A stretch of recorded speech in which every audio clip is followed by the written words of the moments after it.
आज पिछले 21 दिन से सामाजिक न्याय के संकल्प के साथ राहुल गांधी जी के नेतृत्व में भारत जोड़ो न्याय यात्रा चल रही है। इसमें वो न्याय मांग रहे हैं, युवाओं के लिए न्याय मांग रहे हैं, श्रमिक के लिए, किसान के लिए, महिलाओं के लिए और हिस्सेदारी की न्याय को 5 न्याय को लेके निकले हैं। और इतने कठिन परिस्थिति में इतना सर्दी है और खासकर उस सर्दी इलाके में उन्होंने अपनी ये यात्रा निकाली है। इसीलिए हम तमाम लोगों के तरफ से उनको हम अभिनंदन करते हैं, धन्यवाद देते हैं कि पार्टी के लिए उन्होंने एक बहुत बड़ा अच्छा कदम उठाया। शायद ही कोई नेता आज तक या कांग्रेस में हो या किसी पार्टी में हो ऐसा कदम नहीं उठाया जो राहुल गांधी ने उठाया। कन्याकुमारी से लेकर कश्मीर तक और अब मणिपुर से लेकर महाराष्ट्र तक वो जो चल रहे हैं, ये किनके लिए? ये सामान्य जनता के लिए, युवाओं के लिए, जो इस बीजेपी सरकार में अन्याय अत्याचार हो रहे हैं उसके खिलाफ वो लड़ रहे हैं। तो मैं यही कहूंगा, हर कांग्रेस मैन में, हर कांग्रेस के लोगों में ये जोश आना चाहिए। ये लड़ाई सिर्फ किसी के लिए नहीं है, ये लड़ाई है देश के डेमोक्रेसी को बचाने का, देश के लोकतंत्र को बचाने का, देश के संविधान को बचाने का ये लड़ाई है। अगर इस लड़ाई में अगर आप फेल हो गए तो परमानेंटली समझो आप मोदी के गुलाम हो जाएंगे। अगर इस बीजेपी से अगर आप डट के मुकाबला नहीं करेंगे तो आगे आने वाले दिन हमारे नौजवानों को, महिलाओं को, शेड्यूल कास्ट को, शेड्यूल ट्राइब्स के लोगों को, ओबीसी को, कर्मचारियों को, इन सब को तकलीफ होगी। अभी तकलीफ हो रही है, लेकिन और भी तकलीफ होगी कि ये फिर इस देश के जनता को मोदी जी गुलामी में डालेंगे। ये इनका इरादा है, हमेशा यही बात करते हैं। और कोई भी इस देश में इतने सब स्कूल्स बने, कॉलेज बने, वो हमेशा ये कहते हैं कि मैंने स्कूल इतने बनाया, मैंने कॉलेज इतने बनाया, मैंने रेल के डिब्बे इतने बनाया, रास्ता इतने बनाया, पोर्ट इतने बनाया, सब बोलते हैं। अरे बाबा, ये सब कुछ अभी हुआ है, 10 साल में ही हुआ है। आपकी जो गारंटी कहाँ है? अब तो मोदी की गारंटी बोल के हर पेपर में आता है, देखे नहीं? उनकी गारंटी क्या है मालूम? उनकी गारंटी ये है, जो 2 करोड़ हर साल नौकरी देने का वायदा था, 20 करोड़ नौकरियां देनी थी, वो कहाँ है गारंटी? तो ये नहीं देना यही गारंटी है। और उन्होंने कहा, मैं ये कांग्रेस वाले देश लूट दिए, काला धन बाहर है, मैं पूरा लाके एक एक को 15-15 लाख दूंगा। ये कहा या नहीं कहा? दिया नहीं दिया? फिर ये झूठ है क्या सच है? तो झूठ कौन हो गए? फिर हम उनको झूठों का सरदार बोलना और क्या बोलना चाहिए? अरे एक आदमी प्रधानमंत्री इस देश के युवकों को धोखा देता है, इस देश के किसानों को धोखा देता है, महिलाओं को धोखा देता है। उनको कहता था मेरी माँ बहनें चूल्हे के सामने बैठते हैं तो उनके आंखों से पानी निकलता है। ये देखकर मुझे बड़ी हैरान हो गई, इसीलिए मैं मुफ्त सिलेंडर दूंगा। सिलेंडर की कीमत तो हमारे टाइम में, हमारे वक्त कितना था? 450 रुपए था। अब कितना है? तो ये जनता की भलाई की है क्या जनता की बुराई की है? आप ही सोचिए।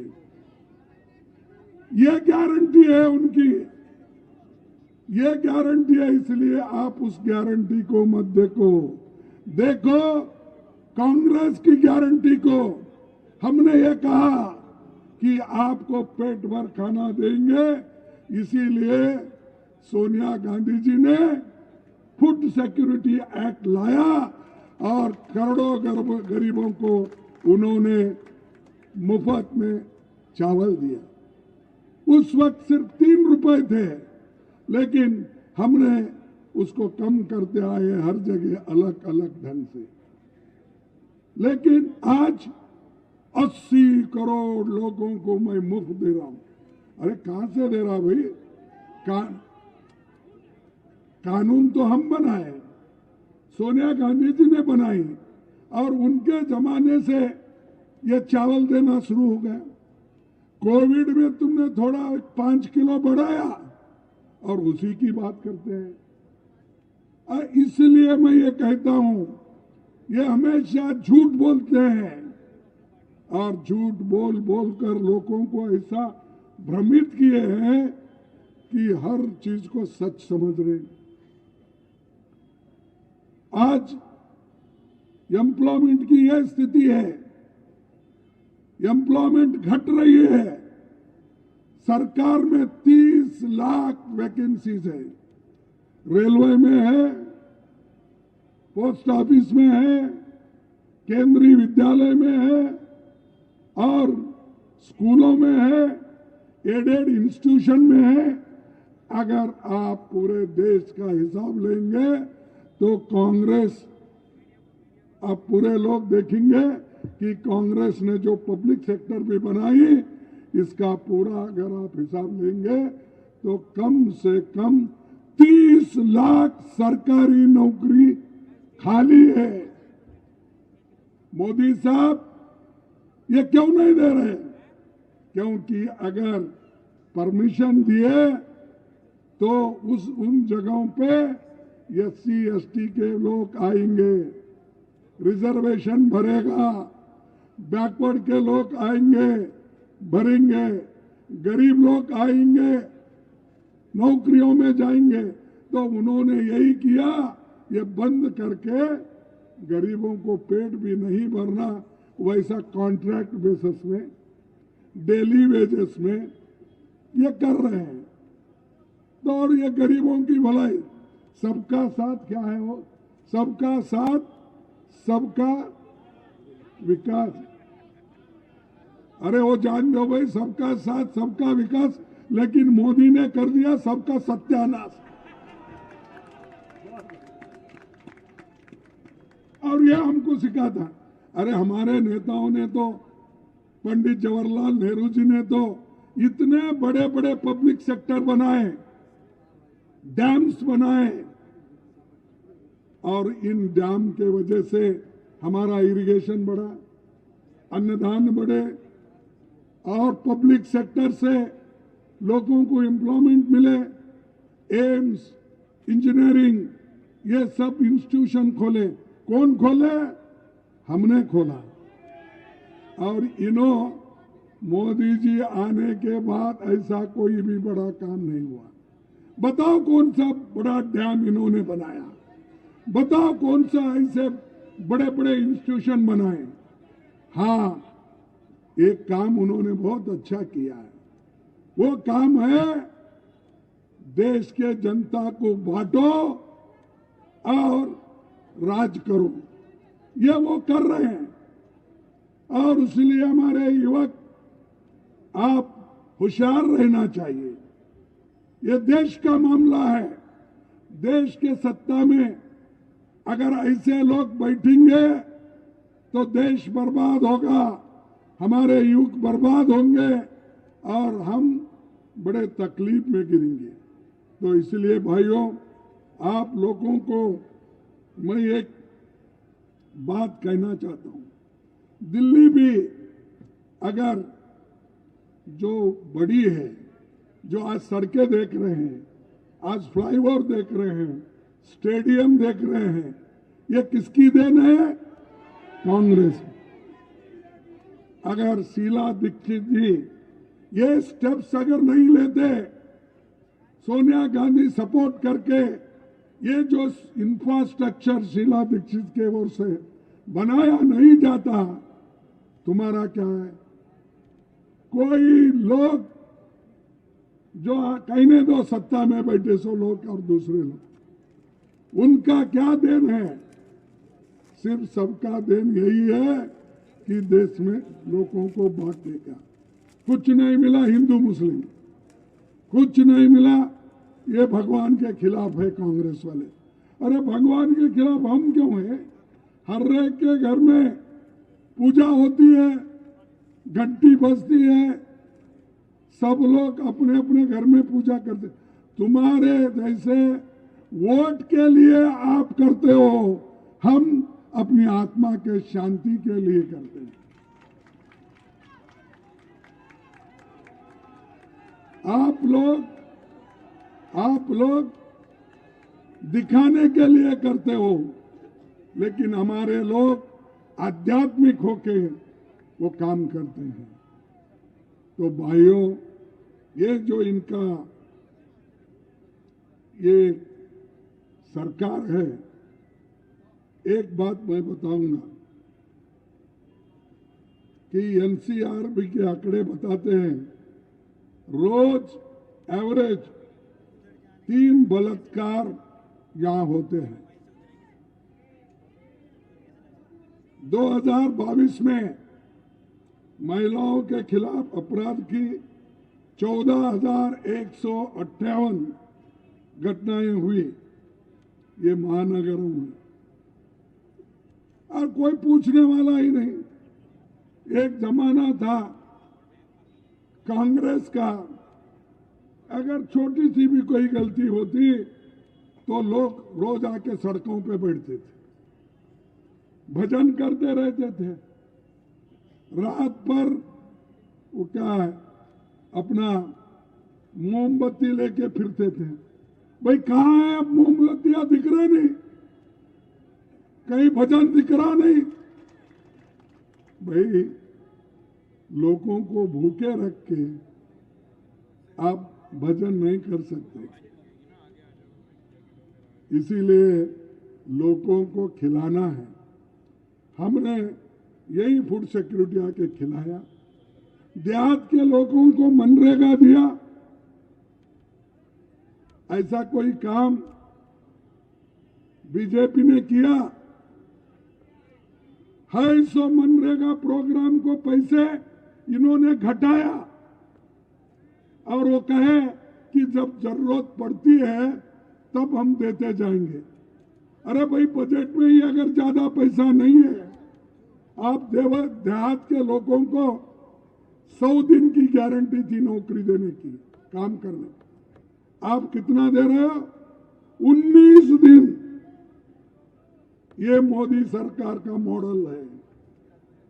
ये मोदी जी का गरीबी के बारे में सोचना है, इसीलिए इसको ध्यान में रखिए। अब भूलिए आपके छोटे मोटे कुछ भी डिफरेंसेस है, ये देश के लिए लड़ना है और एक बार फिर एक बार हमको आजादी लाना है, बोलने की आजादी लाना है, लिखने की आजादी लाना है, मीटिंग करने की आजादी होना है, सबके साथ मिलके एक बंधु प्रेम के साथ रहना है इसकी। लेकिन मोदी जी के जमाने में कोई अच्छा बात करता है उसको सीधा FIR होती है।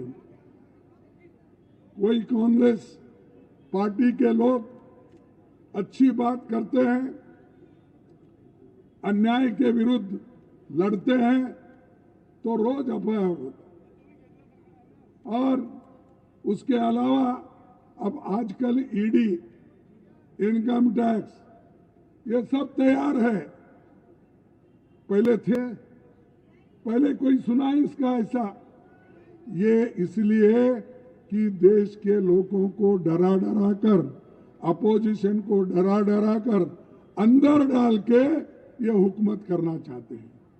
अब तक 411 MLAs को इन्होंने 10 साल में या तो खरीदा या डरा के अंदर लिया। 411 लोग, MPs, राज्यसभा मेंबर्स, वो जो अगर अपोजिशन पार्टी में है तो वो कलंकित हो जाते हैं।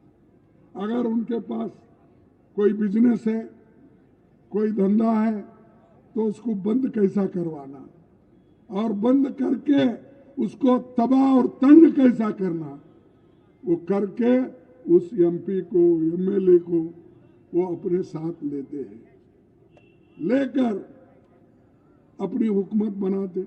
ऐसा ही पहले उन्होंने हुकूमत बनाया, मध्य प्रदेश में बनाया, मणिपुर में बनाया, उत्तराखंड में बनाया, कर्नाटक में बनाया, हर जगह बनाया। और बनाकर ये कहते हैं BJP उसूलों की पार्टी है। भाई क्या उसूल है आपके? जो आदमी आप हमारे पास करप्ट है ये कह के उसको जेल में डालते हो, वही आदमी फिर आपके पास आके BJP पे शामिल होता है, वो क्लीन हो जाता है। क्योंकि वो शाह के पास, मोदी के पास एक बहुत बड़ा वॉशिंग मशीन है, बहुत बड़ा वॉशिंग मशीन। वो क्या करते हैं, इन कलंकित लोग बोलते ना, इनको एडमिट कर लेते हैं और शाह के वॉशिंग मशीन में डालते ही वो पूरा क्लीन हो जाते हैं, पूरे स्वच्छ हो जाते हैं। ये उसूल है। अरे भाई तुम जाओ जनता के पास जाके लड़ो, वो सब छोड़ के अपोजिशन को तोड़ना मोड़ना। अब देखिए झारखंड का क्या हुआ, हमारे लोगों को तोड़ने की कोशिश की, लेकिन कभी वहां के जो ट्राइबल MLAs थे, कांग्रेस के MLAs थे, RJD के MLAs थे, वो टूटे नहीं, डट के रहे। फिर से वहां पर हुकूमत हमारी सब मिलजुल के आई। तो ये काम करने वाले लोग बिहार में भी यही काम हुआ, बिहार में यही हुआ। वहां पर मिली जुली सरकार थी, उसमें से उन्होंने एक चीफ मिनिस्टर को खींच लिया। ये खींचने के बाद उन्होंने बहुत समाजवादी इसके बारे में उसके बारे में बहुत बात करते थे। वो एकदम क्या हो गया, वो पलटू राम हो गए, पलटू कुमार हो गए। पलटू कुमार जाते ही फिर वो BJP बोलने लगे और एक सरकार हमारी यहाँ आई। अरे कितने सरकार तुम्हारे हैं? ऐसा हो रहा है, अगर किसी को पूछे BJP के उसूल क्या है बोले तो BJP बोलेगी हम पानी हैं, पानी में जो रंग मिलाएंगे वो रंग हो जाएगा। पानी तेरा कैसा रंग है तो वो कहेंगे जो मिलाएंगे वो हो जाएगा। दूसरों के साथ ठीक रहते हो, ये कहते हो, वही नीतीश जी को गालियां दिए, वही फिर अब नीतीश जी को गले लगा ले रहे हैं। और मोदी जी की भी यही आदत है, वो बात नहीं करते, अंदर से सबको काट देते हैं। ये मुख में राम बगल में छुरी रख लेके निकलते हैं, सबको काटते फिरते हैं।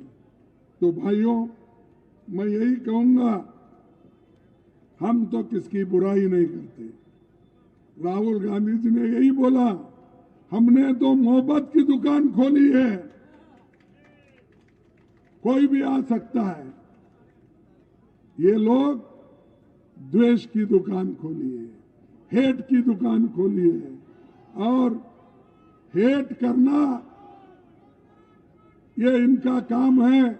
सबसे मोहब्बत से रहना हमारा काम है, और वो हम ये कर रहे हैं।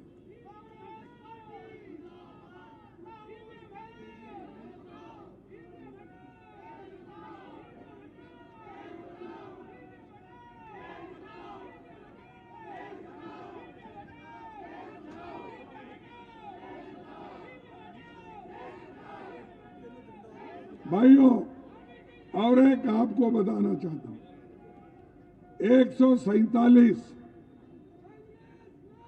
हम एमपी थे। 147 एमपीज को राज्यसभा मिला के उनके काले कानून आ रहे थे, उसमें बहस नहीं होना, इसलिए उन्होंने क्या किया, एक एक करके बाहर डाल दिए।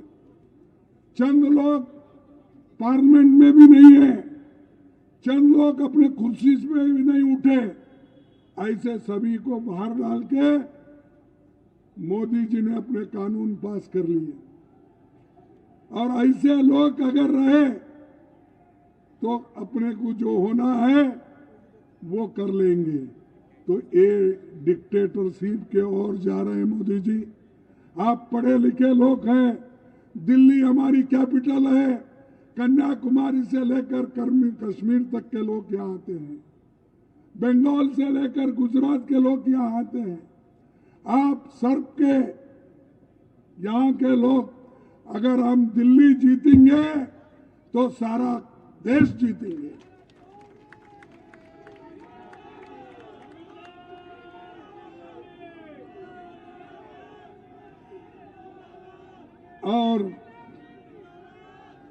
और एक बात मैं कहूंगा,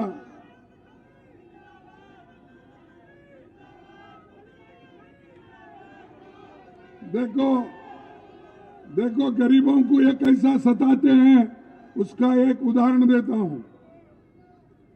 एक गरीब शेड्यूल कास्ट आदमी जिसके पास सिर्फ 450 रुपए थे, वो भी ओल्ड एज पेंशन की। चेन्नई में एक बीजेपी का लीडर इस दलित के जमीन को हड़पने के लिए उसने ईडी केस डाल दिया। ईडी के लोग गए, उसके घर तमाम ढूंढे, उसके घर में निकले 450 रुपए। आप इससे सोचिए ये लोग कितने सताते हैं, क्योंकि उसके बाजू का जमीन वाला एक बीजेपी मालदार आदमी था, वो चाहता था उसकी जमीन हड़पना, ये नहीं चाहता था कि अपनी जमीन खोना, उसके लिए ही बहुत बड़ा था। उसको सताने के लिए ईडी के पास गया और कहा, देखो इसके पास बहुत पैसे हैं, देख लो। ईडी छापा मारी तो उसके घर तमाम ढूंढने के बाद कितने पैसे निकले, 450। ये है मोदी की ईडी। वो कांग्रेस वाला था और कंप्लेंट करने वाला बीजेपी था। तो भाइयों, आप सोचिए, आप ये मत सोचिए मेरे पास मैं कुछ नहीं किया क्या नहीं। आखिरी में आपको ये भी पूछेंगे, भाई कम से कम आप नहीं बोल रहे तुम्हारे पास कुछ, तो ये जैकेट कहाँ से खरीदे, ये पूछेंगे। और जैकेट खरीदे कितने रुपए का है, 400, कहाँ से आए 400, हिसाब दो। तो ये लोग ऐसे हैं, ये मुल्क को तोड़ देंगे, तो आपको खड़ा होना है। आप जब खड़ा हो जाएंगे तभी ये ठीक होगा, क्योंकि हर अदालत में उनकी चलती है, हर ऑफिसर के पास उनकी चलती है, हर लोगों को वो कुछ ना कुछ धमका के डरा के रखते हैं। इसीलिए मैं एक लाइन, 2 लाइन बोलूंगा। वो लाइन है बशीर भद्र की। तो उन्होंने कहा, इनके लाइन ठीक लगते हैं इसमें, अपील भी तुम, दलील भी तुम, अपील भी तुम, दलील भी तुम, गवाह भी तुम, वकील भी तुम। गवाह भी तुम, वकील भी तुम, जिसे भी चाहो हराम कह दो और जिसे भी चाहो उसको हलाल कर दो। ये लोगों के पास जिसको चाहे वो कर देंगे। और इसीलिए मैं आखिरी 2 मिनट बोल के अपने भाषण को खत्म करूंगा। एक हमको देखना है, इस 10 साल में उन्होंने क्या किया।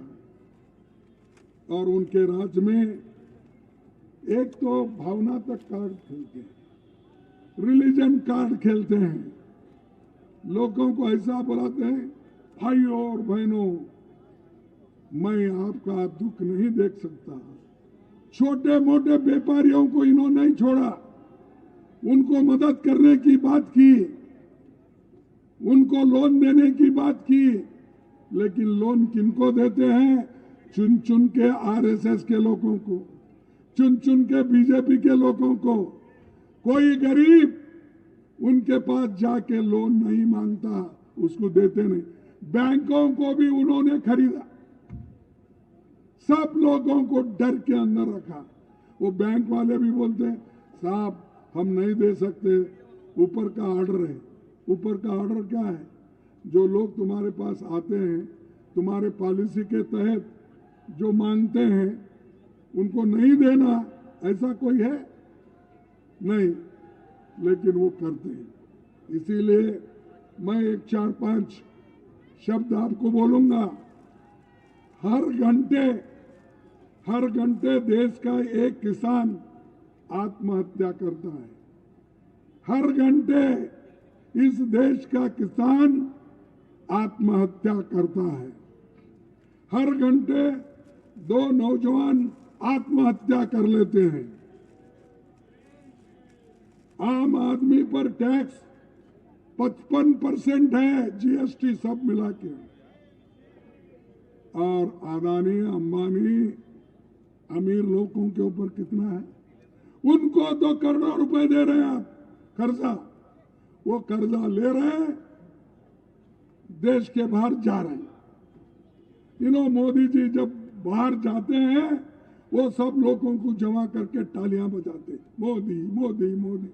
अरे पैसा हमारा, लोग जो डिपॉजिट रखते बैंक में, वो पैसा तुमने उनको लोन के रूप में दिया, वो पैसा लेकर उन्होंने भाग गया।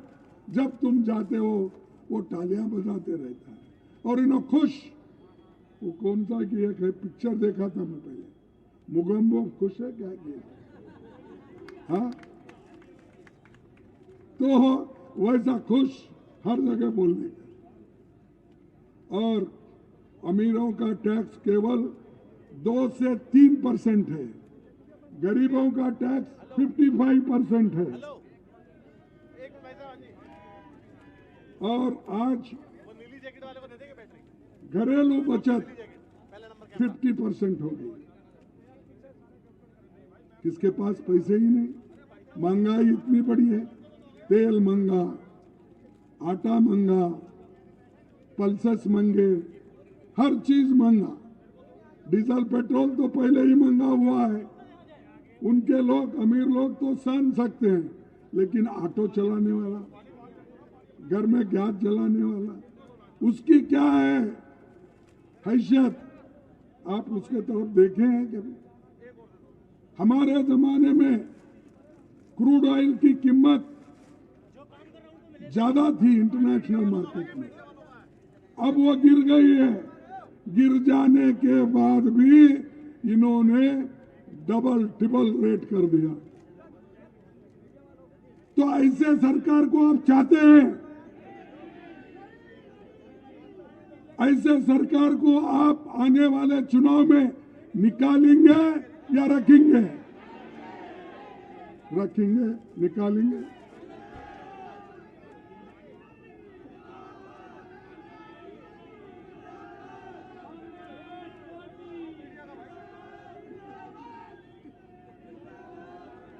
और भाइयों, और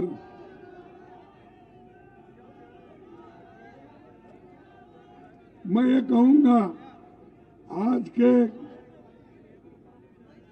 प्रधानमंत्री अपने विचार इस देश पे थोपना चाहते हैं। हमारी लड़ाई बीजेपी और आरएसएस के साथ है, किसी और गरीब के लिए, गरीब के साथ हम लड़ते नहीं। हम तो अमीरों के खिलाफ है, गरीबों के लिए लड़ते हैं। राहुल जी भी गरीबों के लिए ही ये पदयात्रा।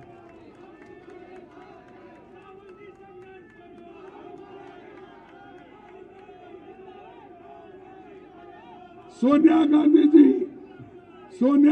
जी 2004-2009 में अपनी सरकार बनाई। वो खुद बन सकते थे, लेकिन उन्होंने मनमोहन सिंह जी को, एक आर्थिक तज्ञ को, उन्होंने इस देश का प्राइम मिनिस्टर बना। और ये यहां मोदी जी अपनी सत्ता के लिए सबको मार रहे हैं, सबको पीट रहे हैं, सब जगह जाके बोल रहे हैं कि हिंदू मुस्लिम की डिवीजन, दलितों को अलग करना, बैकवर्ड्स को अलग करना, किसानों को अलग करना। अरे कितना तोड़ेंगे भाई आप? तो आखिरी में और एक बात है, मैं कहूंगा कि खास करके ये गुरु गोविंद सिंह की एक बहुत बड़ा संदेश है, एक बहुत बड़ा संदेश है, वो हम सबके लिए लागू होता है। किसी भी इंसान को न तो डरना है और न ही उसे डराना चाहिए। किसी भी इंसान को न तो डरना चाहिए और न ही उसे डराना चाहिए। डर आपके दिमाग में होता है, वही मोदी के दिमाग में डर है, वो इसीलिए डराते रहते हैं। इसीलिए गुरु गोविंद सिंह जी ने बोला कि किसी भी इंसान को न तो डराना चाहिए और न उसे डरना चाहिए। तो इसीलिए हम डरेंगे नहीं और किसी को डराएंगे नहीं। लेकिन मोदी जैसे लोग अगर रहे तो क्या करना चाहिए? अब बोलिए, आरएसएस जैसे लोग अपने फिलॉसफी को लेकर भागते हैं लोगों के पास, तो क्या करना चाहिए? ये लोग किसी हालत से देश को खत्म करना चाहते हैं, गरीबों को अलग करना चाहते हैं। और आपको मैं एक कहता हूं, आप कांग्रेस पार्टी के जो नेता हैं, घर घर जाना होगा, घर घर पॉम्पलेट बांटना होगा। ये जो बुरे काम किए हैं, झगड़े लगाने की काम किए हैं, ये हर घर को पहुंचना, हर इंसान के पास जाना, तभी हम कुछ हासिल करते हैं, नहीं तो बैठे जगह अगर भजन करते हैं कुछ होता नहीं। आप बूथ एजेंट जो बनाते हैं वो क्या बीएल अपना जब बनाते हैं वो भी जरा सोच के बनाओ। बहुत से लोग ऐन इलेक्शन पे गायब हो जाते हैं। भाई एक हमारे पास कहावत है, जब आप बाजार में जाते हो तब अच्छा एखादा कुत्ता खरीदना है या किसी प्राणी को लेना है, किसी जानवर को लेना है, तो लोग जानवर के बाजार में जाके सब छानबीन करते हैं। अगर ईमानदार एक प्राणी को भी लेना है तो उसका कान पकड़ के ऐसा ऊपर उठाते हैं। ऊपर उठाने के बाद अगर वो भोंकता है तो ठीक है, अगर कुई कुई करता है तो ठीक नहीं, कोई लेता नहीं उसको। तो आप भी सिलेक्शन करते वक्त जो भोंकता है, जो लड़ता है, जो आपके साथ रहता है, उसको ले लो, उसको बूथ लेवल कमेटी का एजेंट बनाओ। और जब बूथ में कोई बैठता है, ऐसे आदमी को बिठाओ, वो सुबह अगर 7 बजे जाता है तो जब वहां आपकी पेटी बंद होती है उसी वक्त साइन करके बाहर आना चाहिए। नहीं तो जाना आना, अरे बैठो भाई, क्यों बैठो, जाना आना, चाय पी के आए, नजदीक ढाबा है तो उधर गए, नजदीक के होटल पे गए, वहां 2 मिनट, ऐसा हो गया तो वो अंदर वाले ऑफिसर जो उन्हीं के होते हैं चुन चुन के डालते हैं। एक 5 मिनट में 10 वोट मारते थे।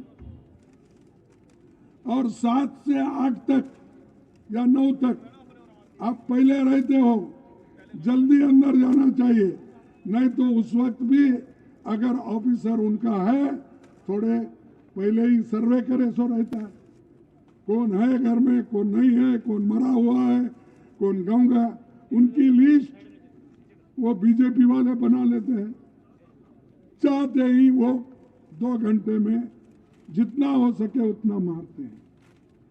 तो इधर ध्यान देना जरूरी है। ये उसी वक्त हम कुछ हासिल करते हैं तभी ये जिंदाबाद का क्वेश्चन आता है। अगर वही हासिल नहीं करेंगे, जीतेंगे नहीं, तो बड़ा मुश्किल हो जाएगा। इसलिए भाइयों, मैं आपसे यही उम्मीद करता हूं कि आप सभी मिलके इस इलेक्शन में चुन के लाएंगे हमारे कैंडिडेट को। और इंडिया जो गठबंधन हमने कोशिश की है, हम कितने यश अपने को मिलता है वो आगे देखेंगे, लेकिन हमको तो लड़ना ही है। इसीलिए हर घर घर भी जाना है, हर असेंबली सेगमेंट को जाना है, हर पार्लियामेंट को सेगमेंट को भी जाना है। हम किसी के लिए या किसी के ऊपर भरोसा रख के आप घर में मत बैठिए, ये किधर जाने वाला है, ये किधर आने वाला है, कौन सा है, अरे किधर से है तो आने दो, कुछ भी। वो कांग्रेस के लिए जो काम करना है, हमारे लोगों के लिए जो लड़ना है, वो आप करो बस। उसके बाद में सब कुछ लोगों के हाथ में। देखो भाई, मेरा अगर मेरे हाथ में होता, मैं आधा घंटे में खत्म कर देता, लेकिन ये है तो उनको वोट देने वाले भी वही है। ये देखो, आप उसको छोड़ दो, जो है उसको फेस करना है। हमको अच्छा मशीन दो, गन दो, वो दो, ठीक है, कोशिश करेंगे, लेकिन उसका राह देखते देखते बैठेंगे तो काफिला चले जाएगा। तो इसीलिए हमको लड़ना है, जो हथियार मिले उससे लड़ना है। जो हथियार हमारे पास है उससे ही लड़ना है। तो इसीलिए मैं आप तमाम लोगों को धन्यवाद देता हूं। और ये डायरेक्शन आप देखिए, हमारे अरविंद लवली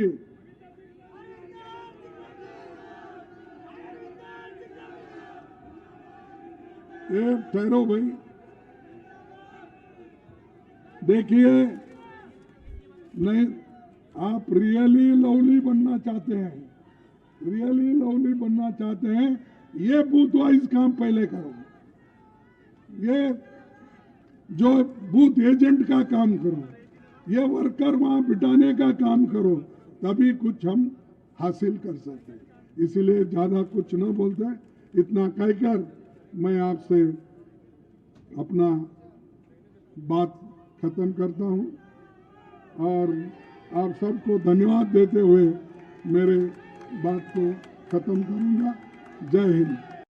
आज का सम्मेलन हम जो बुला रहे हैं, ये देश में जो परिस्थिति बनी हुई है, लगातार पिछले 10 साल से भारतीय जनता पार्टी और उनकी सरकार लगातार संविधान को नष्ट कर रही है, लोकतांत्रिक अधिकारों को नष्ट कर रही है, किसानों मजदूरों को पीड़ा दे रही है, उसका शोषण कर रही है, युवा और महिलाओं का शोषण कर रही है और देश के चंद धनपतियों को जो है लगातार फायदा दे रही है। बड़े बड़े उद्योगपतियों के लिए पिछले 10 साल में उनकी आमदनी, उनकी संपत्ति 5 गुनी हो जाए, लाखों हजारों करोड़ हो जाए और गरीब लोगों के लिए 2 टाइम का भोजन भी जो है मिलना असंभव हो जाए। मोदी जी ने वादा किया 2022 तक सबको पकान देंगे। दिल्ली की वास्तविकता यह है कि पिछले 15 दिन में ये दिल्ली प्रदेश में 15,000 से भी ज्यादा कॉलोनीज और झोपड़े वालों के पर बुलडोजर घुमाया जा रहा है, लोगों को बेघर कर दिया जा रहा है, युवाओं बड़ी महंगी शिक्षा के बावजूद बेरोजगार हो रहे हैं। और ये हर प्रकार के न्याय के लिए, भागीदारी के न्याय के लिए एक संकल्प यात्रा राहुल जी ने जो निकाली है, इसका आज यहाँ दिल्ली की प्रदेश कांग्रेस की ओर से, यहाँ के सभी कार्यकर्ताओं की ओर से एक शपथ का जो कार्यक्रम है, संकल्प का कार्यक्रम है, इसमें आदरणीय खड़गे जी का स्वागत करता हूँ। ये देश में भारतीय जनता पार्टी डराने धमकाने की कोशिश कर रही है, उसे गर्व है, फख्र है कि हमारे अध्यक्ष आदरणीय खड़गे जी पार्लियामेंट से लेके पूरे देश में मोदी जी को ललकार रहे हैं कि ताकत है तो आ जाओ मैदान में, ताकत है तो जो है ये देश की जनता के मन में अभी जो आशंका है, आप कहते हैं 400 सीट लाएंगे, जहां 3 राज्यों में लगातार सर्वेक्षण एजेंसी, चैनल, मतदाता, मीडिया कह रहे थे कि यहां जो है कांग्रेस की सरकार बनने जा रहा है, भाजपा पीटने जा रहा है, वहां भी जो है आप जो नतीजे निकाले हुए हैं, लोगों के मन की आशंका है, लोकतंत्र की बुनियाद है कि जो है लोगों का भरोसा बना रहे, उसके मतदान में उसका भरोसा बना रहे, जिसको वोट देता है वहां रजिस्टर होता है, वो मत भरोसा बना रहे। इसलिए इंडिया अलायंस की जो डिमांड थी आपके सामने, चुनाव तंत्र के सामने, सुप्रीम कोर्ट के सामने, कि मतदाता की पर्ची छोटी सी बात है, पेटी में आप डालते हो काले गाल के पीछे, उसके हाथ में दे दो, ये अधिकार है।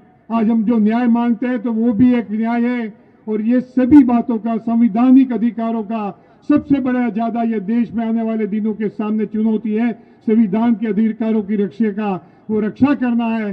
तो भी हमारे सभी मतदाताओं को हमको 2 बात समझानी पड़ेगी, संकल्प लेना पड़ेगा कि हमारी पर्ची हमारे हाथ में आए, वो भी एक हम जो है इनको इससे मजबूर कर दें।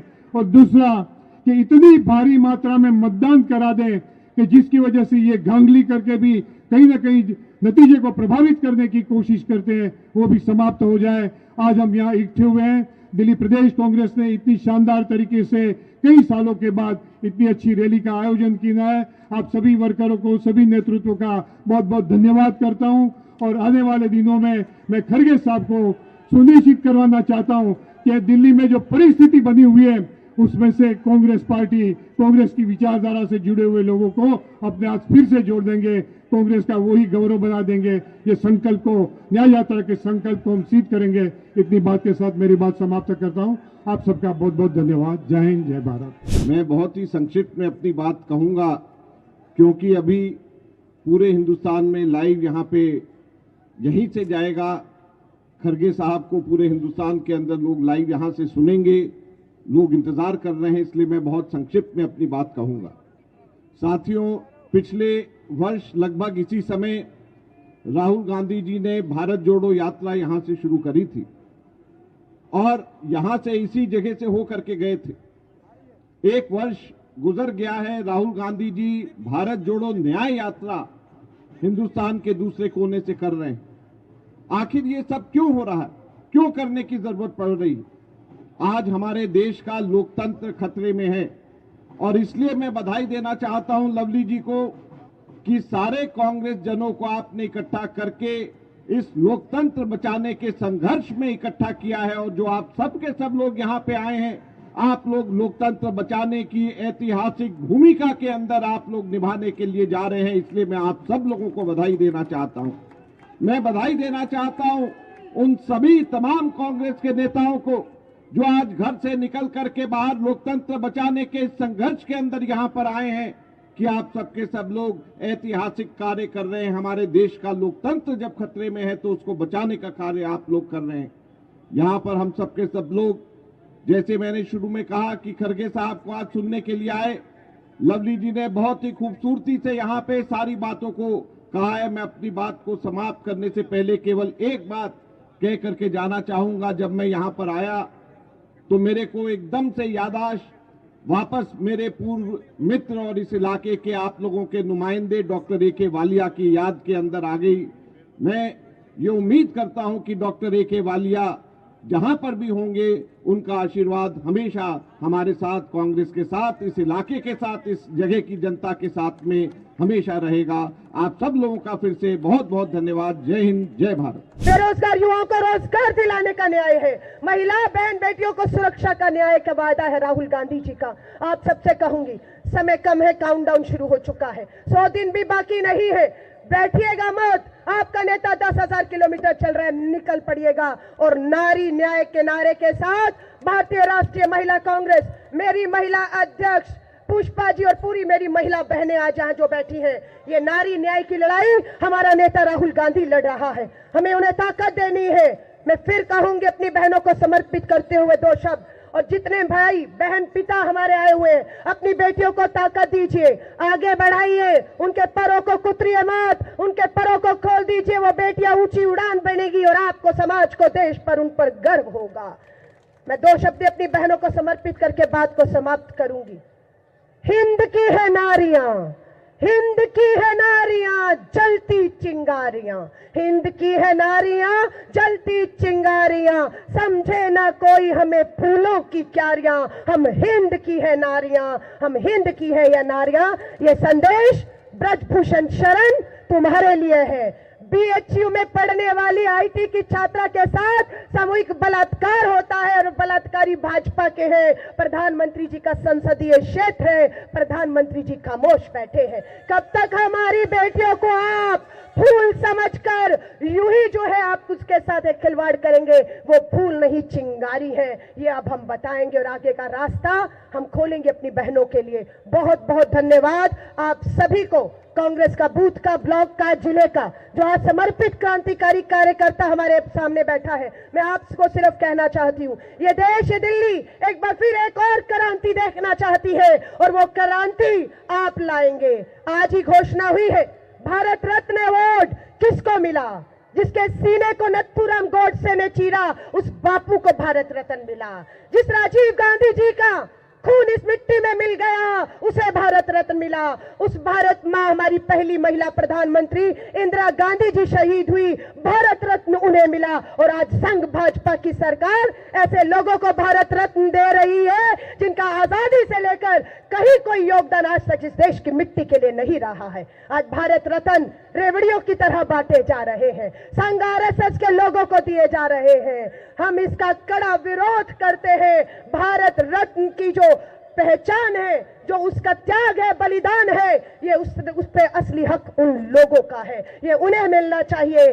कोई बड़ी बात नहीं, संघ आरएसएस के प्रमुख को भी कल आप भारत रत्न से नवाजेंगे, लेकिन यह बताने की जब नौबत आएगी कि उनका योगदान देश की आजादी में या आज तक क्या रहा, तो आपके लिए बताने के लिए कुछ नहीं होगा। सिर्फ यही होगा कि आपने नफरत और जहर का बीज पोतकर देश को धर्म और जातियों में मात्र आपने बांटने का काम किया है। बहुत बहुत धन्यवाद। जय हिंद, जय भारत। मुझे आप सब लोगों का मैं धन्यवाद करना चाहता हूं कि आप लोग 11 बजे से इतनी बड़ी संख्या में बैठे हैं। मैं दिल्ली पुलिस से भी अनुरोध चाहूंगा जो बाहर लोग हैं उनको अंदर आने दीजिए। सर, मैं आपको बताना चाहता हूं, ये जो गीता कॉलोनी का रामलीला मैदान है, ये गीता कॉलोनी का जो रामलीला मैदान है, ये ऐतिहासिक रामलीला मैदान है। ये ऐतिहासिक रामलीला मैदान इसलिए है कि हम जिस जगह पे बैठे हैं, इंदिरा जी ने जब कांग्रेस आई बनाई थी तो पहला कोई प्रतिनिधि पूरे देश में, वो भी हाथी के निशान पे कांग्रेस आई का चुना गया था, तो गांधीनगर से मास्टर हरिश्चंद्र जैन चुने गए थे। ये वो जगह है, ये वो जगह है सर। यहां से आधा किलोमीटर दूर जब कांग्रेस आई को हाथ का निशान मिला तो पहला आदमी अगर पूरी देश के अंदर हाथ के निशान पे कोई जीत के आया तो वहां यहां से चौधरी कल्याण सिंह जो जीत के आए, और कांग्रेस आई की बोनी जो है वो यहां से हुई। 1977 में जब कांग्रेस पार्टी सत्ता से बाहर हुई, 78 में जब इंदिरा जी ने देश का आह्वान किया, तो 78 में इंदिरा गांधी जी ने इस मैदान से आके संबोधित करा और पूरे देश के अंदर जो है वो कांग्रेस की लहर जो है 79 के इलेक्शन में आई। सर, आप जिस तरीके से राज्यसभा के अंदर, राज्यसभा के बाहर देश भर में कांग्रेस की आवाज बुलंद कर रहे हैं और सीधे रूप से उन ताकतों को जो देश को बांटने का काम कर रही हैं, उनके खिलाफ टक्कर ले रहे हैं, तो दिल्ली का कांग्रेस का वर्कर भी अपने आप को बहुत उत्साहित महसूस कर रहा है कि खरगे जी का संबोधन उसी पाक ग्राउंड से होगा जहां इंदिरा जी ने देश की लड़ाई के आह्वान की थी। हम पूरी की पूरी दिल्ली कांग्रेस के कार्यकर्ता उसको लेके उसको बहुत उत्साहित हैं। हमारे नेता राहुल गांधी आज पूर्वोत्तर में जिस तरीके से लोगों की न्याय की लड़ाई लड़ रहे हैं, लोगों के लिए गांव-गांव, घर-घर घूम रहे हैं, वही हमारे राष्ट्रीय अध्यक्ष मल्लिकार्जुन खड़गे साथ मजबूती से जो है इस लड़ाई को लड़ रहे हैं। मैं तमाम अपने लोगों से कहना चाहूंगा कि कांग्रेस के वर्कर को शर्माना नहीं चाहिए, अपनी लड़ाई को सड़कों पर लेके जाना चाहिए। आज दिल्ली के अंदर ये गूंगी बहरी सरकार सबसे ज्यादा दिल्ली वालों ने खोया है। रोजाना पोल्यूशन की वजह से हमारी उम्र कम हो रही है, यहां तक कि मां की कोख में जो बच्चा पल रहा है, सारे साइंटिस्ट कह रहे हैं कि ये पोल्यूशन उसके ऊपर भी असर कर रहा है जिसने इस दुनिया में कदम नहीं रखा। इस गूंगी और बहरी सरकार को उठाने के लिए हम लोगों को मजबूती के साथ लड़ाई लड़नी पड़ेगी। इसीलिए मैं कह रहा हूं, इस बात पे गौर करिए, जो दौर है इस दुनिया का उस दौर से बोलो। बहरों का इलाका है, जरा जोर से बोलो। ये मैं कांग्रेस के लोगों को जो है आह्वान करना चाहता हूं। मैं ये कहना चाहता हूं कि हमारे नेता राहुल गांधी कह रहे हैं कि डरो मत। हमको डरने या घबराने की बात नहीं है, हमको मायूस होने की बात नहीं है। आज ये हमारे नेताओं से पूछते हैं प्रश्न, भगवान राम हमारे लिए आस्था का केंद्र है। ये हमारे नेताओं से प्रश्न पूछते हैं कि आप आए क्यों नहीं। हम वहां आते जहां प्रधानमंत्री जी थे, हमें कोई दिक्कत नहीं थी कि वो संवैधानिक पद पे हैं। वहां यूपी के मुख्यमंत्री थे, हमें कोई दिक्कत नहीं थी वो संवैधानिक पद पे हैं। वहां यूपी की उपराज्यपाल महोदय थी, राज्यपाल महोदय थी, हमें कोई परेशानी नहीं है वो संवैधानिक पद पे हैं। वहां मंदिर के सबसे बड़े महंत थे, हमें कोई दिक्कत नहीं है वो मंदिर के महंत हैं। लेकिन आरएसएस का प्रमुख वहां किस हैसियत से था, इसका जवाब आप लोगों को देना पड़ेगा। आप अपनी पार्टी का फंक्शन ऐसे पाकिस्तान पे करते हो और उम्मीद करते हो कि हम आए। हमें हमारा और भगवान राम का आस्था का वास्ता है, हमें बिचौलियों की आवश्यकता नहीं है उसके बीच में। इसलिए कांग्रेस के वर्कर को घबराने की, मायूस होने की जरूरत नहीं है। टक्कर लेके चौक चौराहों पे इनका मुकाबला करने की आवश्यकता है। आज हमने यहाँ पे 5 द्वार बनाए हैं सर। एक द्वार भीमराव अम्बेडकर जी के नाम पे, जो प्रतीक है कि हम संकल्प लेंगे संविधान को बचाने का। एक द्वार महात्मा गांधी जी के नाम पे, कि हम इस देश के में अहिंसा के मार्ग पे चलते हुए आंदोलन करेंगे। एक जवाहरलाल नेहरू जी के नाम पे कि हम इस देश की संविधान की रक्षा के लिए, इस देश के लोकतंत्र को बचाने के लिए जो भी करना पड़ेगा वो दिल्ली कांग्रेस का लोग करेगा। एक इंदिरा जी के नाम पे कि इंदिरा जी के सशक्त नेतृत्व में जैसे कांग्रेस का कार्यकर्ता लड़ता था उसी तरीके की लड़ाई लड़ेंगे।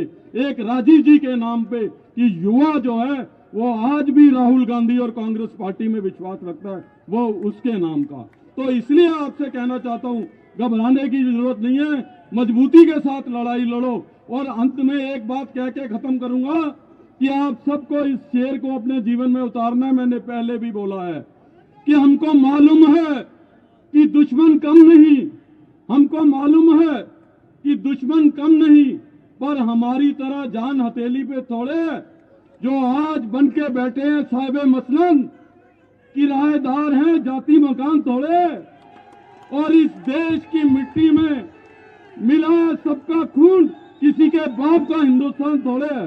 मैं ये चाहती हूँ हमें उस भारत को वापस लाना है जिस भारत की क्रांतिकारी इस देश की फौज ने, हमारी माओं के लाल ने, शहीद भगत सिंह जैसों ने, हमारे पूर्वजों ने इस देश को आजाद कराने के लिए अपना लहू इस भारत की धरती में दबा दिया है। आज उसको जगाने की बात है। वो लहू हमारे रगों में दौड़ता है। और जब देश आजादी के बाद हमने पहले प्रधानमंत्री पंडित जवाहरलाल नेहरू जी रहे, बाबा साहब डॉक्टर भीमराव अंबेडकर जी का वो संविधान जिसमें सबको बराबर का अधिकार मिला है, वो दलित है, शोषित है, पीड़ित है, ब्राह्मण है, वो क्षत्रिय है, शूद्र है, वैश्य है, महिला है, कहीं भी रहने वाला हो, झुग्गी का हो, महलों में रहता हो, प्रधानमंत्री निवास पे रहता हो, राष्ट्रपति भवन पे रहता हो, सबको बराबर का अधिकार है। वो संविधान हमें बचाना होगा।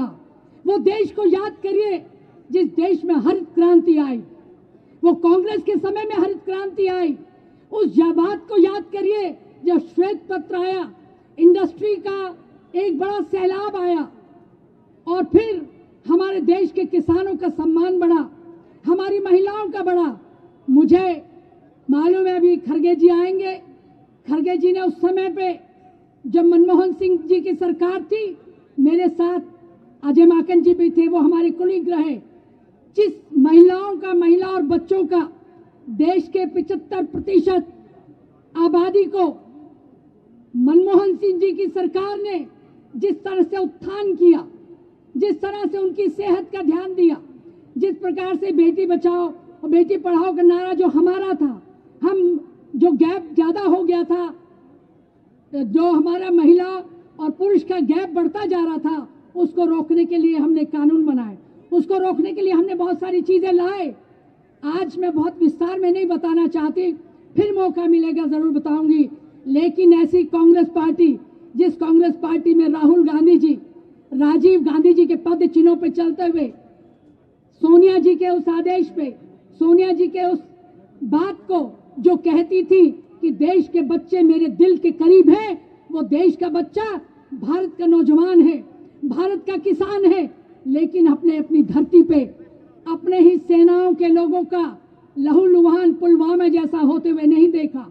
याद करो, उन माओं को मैं सलाम करती हूँ जिस कोख ने वो जवान देखे इस पुलवामा में, हमारी ही धरती पे हमारे जवान जो सरहद पे लड़ते, तो जो शहीद हुए थे, हम उनका नाम लेते हैं शहीदों में, जो इस देश की रक्षा करने के लिए न बरसात देखते हैं, न तूफान देखते हैं, न बर्फीली हवाएं देखते हैं, न गर्मी देखते हैं, हमारी रक्षा के लिए जो जवान लड़ते हैं बड़ी बॉर्डर पे, उनको अगर हमारे धरती पे खून बहे तो बहुत दुख होता है। ऐसे जवान आज विभिन्न राज्यों में, चाइना जैसे हमारे देश के अंदर घुसते चले जा रहे हैं, लेकिन देश का बड़े से बड़ा ये सरकार, कोई उसकी तरफ जो लाल आंखें दिखाना चाहते थे, कोई दिखा नहीं रहा है। देश के संविधान को तोड़ने की बात करते हैं, जिस संविधान ने हमें वो अधिकार दिया जहां हमें पढ़ने का अधिकार है, जहां हमें रोजगार का अधिकार है, जहां हमें घूमने का अधिकार है, जहां हमें बसने का अधिकार है, झुग्गी क्लस्टर में बसने का अधिकार है, महिलाओं को अधिकार है, वो किस तरह से, चाहे वो क्षेत्र हो खेलकूद का, चाहे क्षेत्र हो ऊपर हवाई जहाज चलाने का, चाहे वो क्षेत्र हो पहाड़ों पे चढ़ने का, चाहे वो क्षेत्र हो किसानी का, चाहे वो क्षेत्र हो आदिवासियों का, हर प्रकार की महिलाएं और बच्चे इस देश में आगे बढ़ रहे हैं। अगर वो बच्चे ताकतवर और शक्तिशाली बनेंगे तो वही हमारे देश को संभालेंगे। हमारे देश के जवान, हमारे देश के किसान, हमारे देश के डॉक्टर, हमारे देश के इंजीनियर, हमारे देश के लेक्चरर, हमारे देश के प्रधानमंत्री, हमारे देश के अन्य स्थानों पर बैठने वाले वो लोग वही बनेंगे अगर वो सेहतमंद होंगे तो। मुकेश जी हाथ जोड़ रहे हैं। मैं अपनी वाणी को यही विराम देती हूँ और प्रार्थना करती हूँ कि अब समय आ गया है कांग्रेस को फिर से उठाने का। वही कांग्रेस जिसका झंडा राजीव गांधी जी ने राहुल जी के हाथ में दिया है और राहुल जी लेके कश्मीर से कन्याकुमारी तक और किस तरह से इससे वेस्ट तक जाने की बात कर रहे हैं। आज हमें ऐसे पुनः ऐसे जागरूक भारत का सपना जो देखा था हमारे पूर्वजों ने, उसको साकार करने के लिए मुकेश जी ने बोला था बटन दबेगा हाथ पे, हाथ के बटन दबा के आने वाली 24 में और 25 में हमें भारत के नक्शे को भारत की राजधानी दिल्ली से शुरू करना होगा। तब हम आगे बढ़ेंगे और इस देश के नौजवानों को और देश के किसानों को मैं सलाम करती हूँ। धन्यवाद। जय हिंद, जय भारत। आज ये जो रैली है, जिस वातावरण में, जिस माहौल में, जो इस देश के अंदर माहौल है, उसमें इस रामलीला के ऐतिहासिक मैदान में हम सब इसलिए इकट्ठा हुए हैं कि राहुल गांधी की जो आवाज है उसको गली गली पहुंचाने के लिए हम यहाँ हैं। जो लड़ाई राहुल गांधी 6,700 किलोमीटर की यात्रा करके न्याय संकल्प यात्रा जो है वो इसीलिए निकल रही है कि इस देश के अंदर जिस तरीके से खौफ का, डर का वातावरण फैलाने की कोशिश की जा रही है, आज इस देश में जिस तरीके से धर्म, जाति के नाम पर, भाषा के नाम पर लोगों को बांटने की कोशिश हो रही है, इस सब के खिलाफ हम सब यहाँ इकट्ठा हुए हैं। आज मैं अरविंदर सिंह लवली जी को मुबारकबाद देता हूं कि उन्होंने जिस तरीके से प्रदेश कांग्रेस कमेटी के जो हमारे बहादुर सिपाही हैं उनमें एक नया हौसला, एक नया वलवला पैदा किया है। आज जब हम देखते हैं देश के चारों तरफ जिस तरीके से नफरत का एक माहौल, डर का एक माहौल, खौफ का एक माहौल फैलाया जा रहा है, आप देखें चाहे मणिपुर हो या बहुत सारे राज्य हों, जिस तरीके से देश में हिंसा तेजी के साथ फैल रही है। मैं एक शेर नरेंद्र मोदी जी पे कहना चाहता हूं कि दामन पे कोई दाग, न खंजर पे कोई बूंद, दामन पे कोई दाग, न खंजर पे कोई बूंद, तुम कत्ल करो हो कि करामात करो हो। ये सारा देश के अंदर हिंसा फैलाने के बाद, नफरत फैलाने के बाद जिस तरीके से लोगों को तोड़ने की कोशिश की जा रही है, ये इस बात को दर्शाती है कि देश का मुखिया, प्रधानमंत्री किस डर और खौफ के साए में जी रहा है। बहादुरी की बातें करना और अंदर का डर छुपाना, ये बात बार बार इसीलिए राहुल जी देश के कोने कोने में कह रहे हैं। कांग्रेस पार्टी जिसने इस देश से अंग्रेजों को भगाया, कांग्रेस पार्टी जिसका पूरा इतिहास कुर्बानियों से भरा है, कांग्रेस पार्टी जिसके नेताओं ने, जिसके क्रांतिकारी जो आजादी के मतवाले थे, उन्होंने फांसी के फंदे चूमे, हिंदुस्तान की सरजमीन लहूलुहान हुई, चाहे आजादी से पहले हो या आजादी के बाद।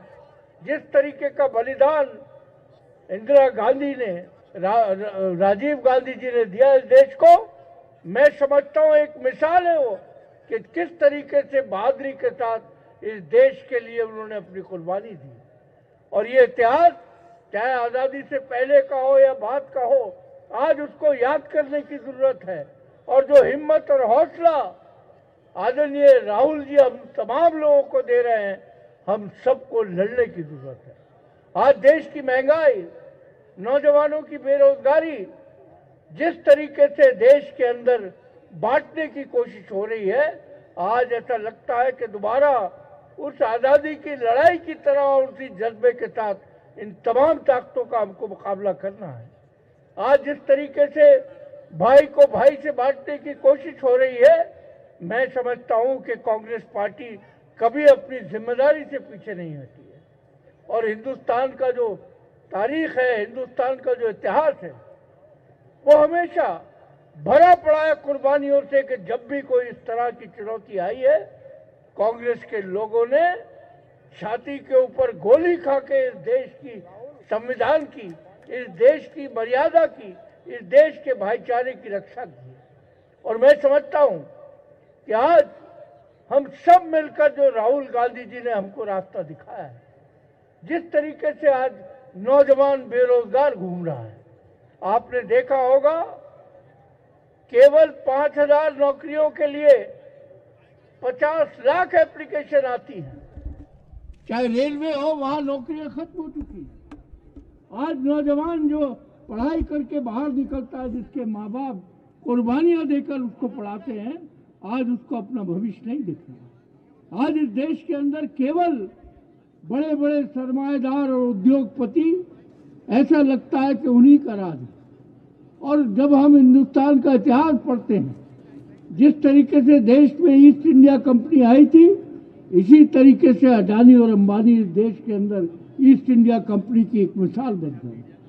हमें लड़ना है, क्योंकि आज जिस तरीके का अंतर गरीब और अमीर में फासला जो बढ़ गया है, उस फासले को खत्म कांग्रेस कर सकती है, क्योंकि कांग्रेस की नीतियां, कांग्रेस की पॉलिसी हमेशा इस देश के गरीब, मजदूरों, नौजवान, महिलाओं, इन सब के लिए हमेशा लड़ाई कांग्रेस ने लड़ी है। और आज वक्त आ गया है, 2 महीने के बाद लोकसभा का चुनाव होगा।